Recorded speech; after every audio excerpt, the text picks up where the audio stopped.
Hi there, friends. This is Adam with How To Coffee Pro. One of my good friends, he asked me, hey Adam, would you help me grade some coffee? And I said, sure, I'd love to help you grade some coffee. But the funny thing is, I had to brush up on all the different things that go into grading a sample of green coffee. So when you have something like this beautiful Sumatra Aceh Gayo and you have 350 grams of it, what do? How do you judge it? How do you score it? So this is really important for the green coffee seller, but also because they're going to be selling their coffee, but also for the roaster who's going to be buying it. We've inherited a lot of traditions, numbers, and different ways of looking at coffee, both green and roasted, to give it a quality score or a grade. So in this video, and then further in the full blog entry, you'll be able to read about some of the many things that can get you going and at least just get you on the same page with the same language that green coffee sellers, importers, exporters, and then coffee roasters should be using so that we're on the same page. If you find this helpful, I'd really encourage you to sign up for my email newsletter. I'm going to be putting together more concise videos with training, articles that are extended to really give you the tools that you need. And then you can share with your friends, you can share with your team as we all continue to grow. Support the amazing growers. This is a smallholder farm that came from a relationship coffee, fully traceable, and it's a beautiful Sumatran coffee. I've never had a Sumatran coffee with the same vibrant zest and citrus that this one specifically has. And so I want to be bringing more of this content to you, and I want to make sure you don't miss it if you are interested.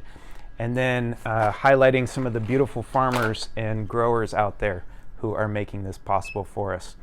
So sign up, click the link for the extended blog, and you can read about it there. If you can, please give me a like, thumbs up, and subscribe for future videos. Thanks so much. Look forward to sharing more with you.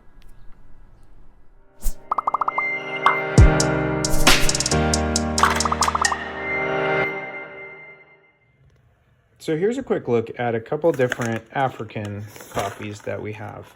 One of them, both of these are from Kenya, and one of them is an AA, while the other is an AB. And according to our sizing chart, the Kenya AA, I'm going to put right here.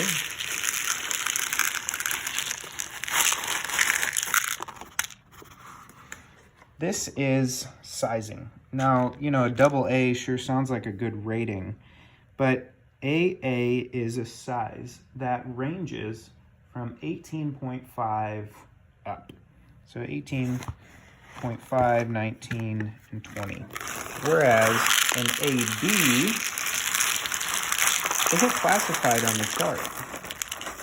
But as with all coffee sizes, this is going to be a subtle difference. This is going to fall, and it's going to be a mix. So what they've done is they've mixed, maybe an 1817 with a 1615. So maybe we're right around that 1617 mark. In between the A and the B, we have this 1617 mark. Whereas the AA should consistently be 18.5 and above. And sometimes it's hard to tell on a green coffee sample, although you can. Look how nice, round, and plump those beans are.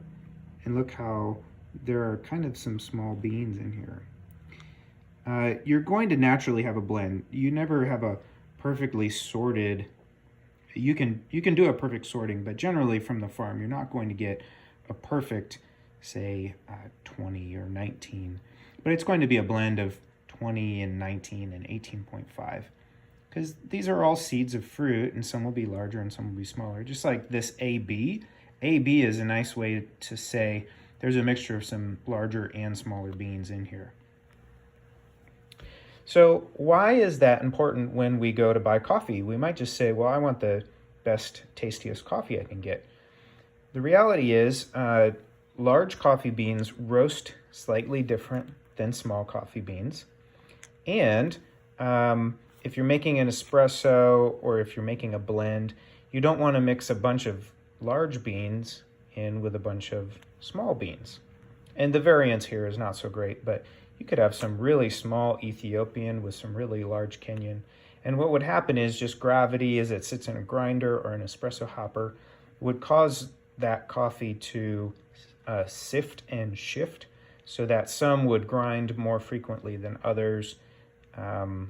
Also for roasters, if you pre-blend or post-blend your roast, you need to understand that all of our coffees, they're generally the same size, so we can blend them together and they will roast more consistently.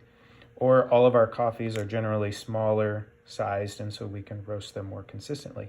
In the roaster, even here, if you have an AB with some small, 16s and some large 18s, those 16s will roast differently and accept heat different because of the surface area on the coffee rather than the 18, and definitely rather than the 1920. So quick notes about size and implications. It may be that this AA tastes better than the AB, or it could very well be that the AB is a more delicious coffee than the AA. But why does the size matter? Because when it comes to roasting, we want to be able to roast it consistently. We want our blends to look harmonious and to flow through espresso hoppers or grinders in a more consistent manner. So here's, again, Kenya AB, Kenya AA. And once those are roasted, the beans will expand up to twice the size they are now. And once roasted, it becomes ever more evident. The AA is a strikingly larger bean than the AB. It's not always easy to tell with green coffee until you have them lined up side by side. We're going to talk about green coffee defects, and I've just got a few coffees here on the table. First off, I wanted to talk about washed coffee versus honey versus natural. So this is the washed El Salvador. You can see the beans are very consistent in color. They look a little dusty with silver skin, but otherwise just very clean and consistent. And then we move to honey. And you can see there's kind of this reddish golden hue on many of the beans. The silver skin is impacted, not on all of them, but on some of them with, there it's like half and half. So sometimes this can be, you'll hear foxy bean, and that was a term that was used for some pulp natural honey processed. But you're just not going to get that with these washed coffees. They'll all be consistently green-blue. And then your honey coffee, as you look at it, you'll be able to see this different coloration. Now, this is not a green coffee defect. And then here, as we move to the natural, almost everything becomes, we have a couple defects in there, look at that. Everything becomes very yellow in color. And so, while this is kind of yellow, green, gold, it's all blended together, this is just in general a yellower shade from natural to honey to washed. So, as we jump into some of these coffees now, we're going to look at defects. And I've got a black mat here. It's good to work on a black mat. You can get some poster board, black poster board. You can get, a solid dark color generally works well. White can also work well, but you just want a solid color and surface so that you can differentiate and distinguish. I've prepared 300 grams of green coffee. That's what's required to do our quality check with sizing and with defect analysis. So in the slide, we're going to talk about defect category number 1 and category number 2 and what constitutes each. There's some pretty gnarly defects in this cup, lots of defect 1s and some defect 2s, primary and secondary rather. So the primary defects, those are pretty much automatic disqualifiers. Full blacks, really bad insect bites, and souring. If you have any foreign matter like sticks or cherry pods, I did see a cherry pod in there. There's a black bean and a cherry pod. So these have been pulled out from random coffees, not just this Mexico. But this is a Mexico coffee that was sold to me. And it was supposed to be a Mexico Robusta coffee. And when I got it, you know, I've got these nice long oblong shaped beans, and I roasted them, and they don't taste anything like Robusta. But I'll tell you what, this is a commercial low-grade coffee, and the seller has it on the internet. They're advertising it as Robusta. But for anyone who knows low-grade Arabica versus a decent Robusta, they're two different worlds. They're apples and oranges. So here you can see, right, big bug bite, chips, damage, bug bites, bugs. We could quickly go through this coffee, some severe insect damage there. And sometimes it's hard to tell if it was because of, you know, a broken bean in the processing and then it kind of gets rotten, or if it started out as insect damage and then went rotten. But this coffee, just 300 grams of it would quickly disqualify it from being specialty grade, let alone the taste of it. So let's look at some of these, and we can make some connections with what is seen on the chart. So some coffees, especially our natural process coffees, we're going to get a cherry pod left in there. And that's the shell, you know, it's the dried fruit of a cherry pod. And you might say, well, you know, that's okay in a natural process coffee. It could be, but then when you go to roast it, that cherry pod's going to burn, or it's going to give smoky flavor to your coffee, especially if you have a bunch of them. Could create a fire hazard. So we're not supposed to have cherry pods in our coffee. That's more of a processing cleaning problem than it is actually a coffee quality or growing problem. Some other things to look out for: this very, very, very yellow, kind of discolored. When you get a really yellow, purplish, you might even be able to smell it. It's hard to isolate one bean, but sometimes you get one bean, you're on the borderline of sour. And so you'll get this vinegar, you know, it's kind of a rotten sour, and that's a category number 1 defect.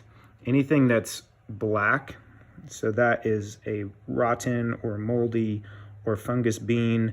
That can be dangerous. You know, if you drink a large amount of sour or rotten beans, you may not be feeling great just because there's toxins. You know, that is definitely a category 1. But then there's some other coffees in here too. You get these misshapen kind of shell, and you can see that one's been broken. Look how white this one is. I pulled this one out. So this would be like a floater or an immature bean. It just doesn't have that natural green color to it that it should. And so that's going to turn out as a Quaker, something that's real golden, and there's probably no sugars or not adequate sugars in it to turn it brown when it's roasted, because sugars are required for that caramelization process. You get these kind of half-shaped beans, malformed. You know, sometimes these malformed beans and possibly shells, those are just a deficiency in the plant. So as the plant doesn't have enough nutrition, it doesn't grow a fully formed bean, or it grows like 1.5, or even like 3 little partial triangles that go together. So some of these types of things, especially a malformed bean, that's just kind of ugly coffee. It doesn't really disqualify it.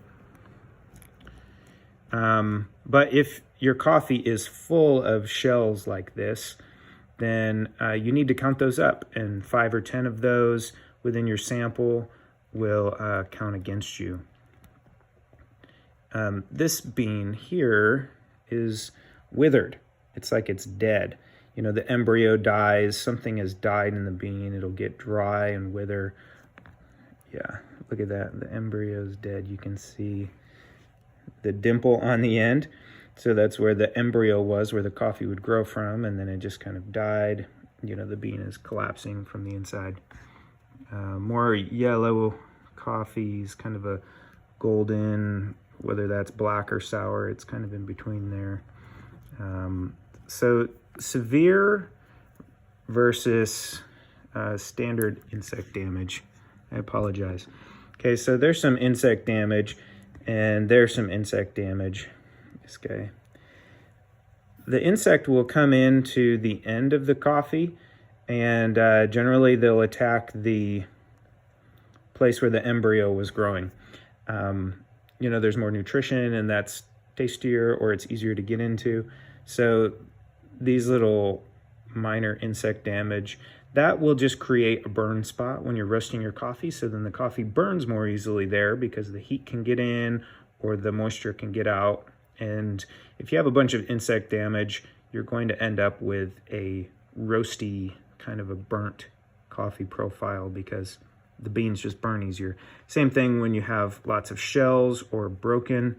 So, you know, if the coffee is not dried properly, or if it's dried too fast, moisture content isn't right, then you'll get this splitting, kind of looks like goat hooves. Category 2, but if you have a bunch of those, your decaf coffee will look like that. If you have a bunch of those, then you can't really qualify for specialty. It's not mentioned in this course, but specialty decaf should start out as a, as a lovely green coffee, and then it runs through the decaf process. So we don't test it after it's been decaffeinated. If it still, stands up to the quality criteria, we judge it before it undergoes decaffeination. There's a quick run through, and this kind of a check, 300 grams, should be performed at the mill. Whoever's responsible for selling the coffee to you, they should validate the grading score. Part of it is defect count. There are other things which are listed on the slide, the cupping results, the size of the coffee bean, and how that's measured with screens shaken out. But what you have as a buyer is you have an opportunity to pull a sample within your contract. There should be a stated term. When it arrives at the port or arrives at your warehouse, you have the right to refusal. If you purchase what you think is a specialty coffee and it comes and it's full of this kind of garbage, you can refuse it. If you contracted for a certain grade and quality and they give you black beans and sour beans and major insect damage, you can seek remediation, and they should supply you the coffee that you were promised on your contract.